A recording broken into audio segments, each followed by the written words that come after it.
আরিয়ান যখনই জেসিকে আদর করতে যাবে তখনই খটখট করে কোত্থেকে একটা শব্দ এলো। আরিয়ান আর জেসি শোয়া থেকে উঠে এদিক ওদিক তাকালো। আরিয়ান বলল, কোথায় যেন শব্দ হলো। জেসি বলল, চারিদিকে নীরব নিস্তব্ধ, তাই তোমার মনে হয়েছে কোথায় যেন শব্দ হলো। হতেও পারে, চলো শুরু করি। যখনই ওরা আবারও শুতে গেল তখনও আবারও শব্দ হলো। আরিয়ান আর জেসি এবারেই উঠে গেল। আরিয়ান বলল, আমি নিশ্চিত কোথা থেকে একটা শব্দ হচ্ছে। আরিয়ান নেমে রুমে সব জায়গায় ভালো করে দেখতে লাগলো, এমনকি বাথরুমের দরজা খুলেও দেখলো, কোথাও কিছু দেখলো না। তারপর খাটের নিচে দেখলো, ওখানেও কিছু নেই। এরপর জেসি বলল, বলেছি না তোমার ভুল ধারণা, আমি তো কোনো শব্দ শুনতে পেলাম না, চলো তো শুয়ে পড়ি। বলে আরিয়ান আর জেসি আবারও শুয়ে পড়লো। আরিয়ান যখন আবার জেসিকে আদর করতে যাবে তখন আবারও শব্দ হলো। এবার জেসিও শুনেছে।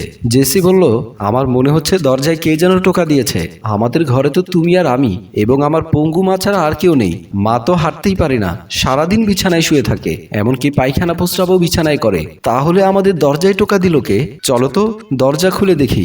আমার মনে হয় ঘরে চোর ঢুকেছে। ওরা খাট থেকে নেমে গিয়ে দরজা খুলে বাইরে আসলো, কাউকে দেখলো না। এরপর ওরা রান্নাঘরে গিয়ে দেখলো, ওখানেও কেউ নেই। এরপর ড্রয়িং রুমে আসলো, ওখানেও কেউ নেই। তারপর দুজনে মায়ের রুমের দিকে গেল, দেখলো মা ঘুমাচ্ছে, মায়ের কোনো নড়াচড়া নেই। আরিয়ান মায়ের খাটের নিচেও দেখলো, ওখানেও কেউ নেই। তারপর জেসির কাছে এসে বলল, এখানেও তো কেউ নেই, তাহলে দরজায় টোকা দিল কে? চলো রুমে চলো, তারপর বলছি। ওরা রুমে আসলো। খাটের উপরে বসে জেসি বলল, আমার মনে হয় আমাদের আগের ভাড়াটিয়া এই কারণে এখান থেকে চলে গেছে। কি কারণে? আমার মনে হয় এ বাসায় কোনো অশুভ শক্তি আছে। আমি ওসব বিশ্বাস করি না।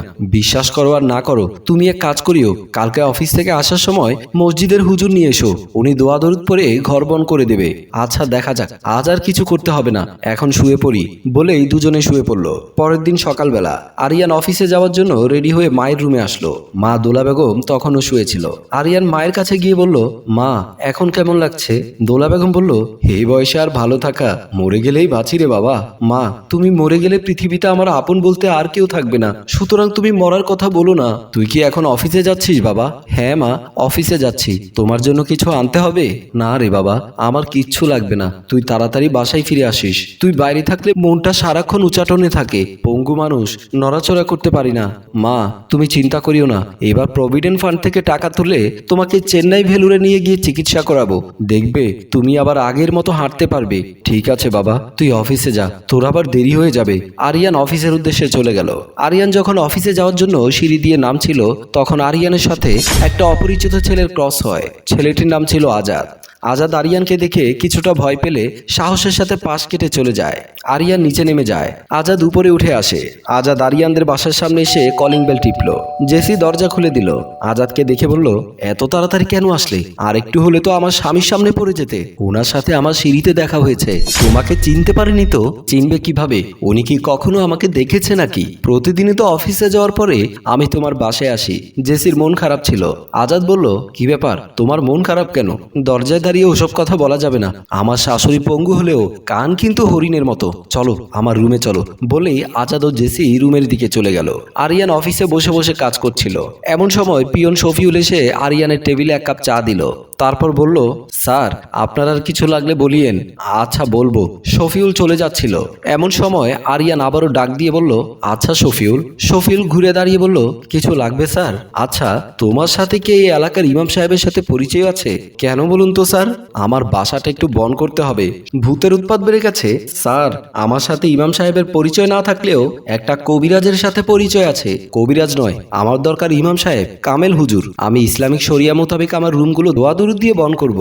স্যার আপনার ঘরে যে ভূত ঢুকেছে সেটা কি হিন্দু ভূত নাকি মুসলিম ভূত আপনি কিভাবে বুঝবেন? দোয়া দরুদ পড়লে যদি মুসলিম ভূত হয় তাহলে পালিয়ে যাবে, কিন্তু হিন্দু ভূত হলে কি পালাবে? এজন্যই বলছি কবিরাজ হলে সব ভূত পালিয়ে যাবে। আরিয়ান মনে মনে চিন্তা করলো, এজন্যই বুঝি কবি সাহিত্যিকরা বলে গেছেন, শিক্ষিতের সাথে ঝগড়া করো, মূর্খের সাথে তর্ক করিও না। আরিয়ান আর শফিকুলের সাথে তর্কে জড়ালো না, বলল, তুমি যাও, আমি পরে দেখছি। শফিউল চলে গেল। এদিকে জেসি আর আজাদ খাটের উপরে বসে বসে কথা বলছিল।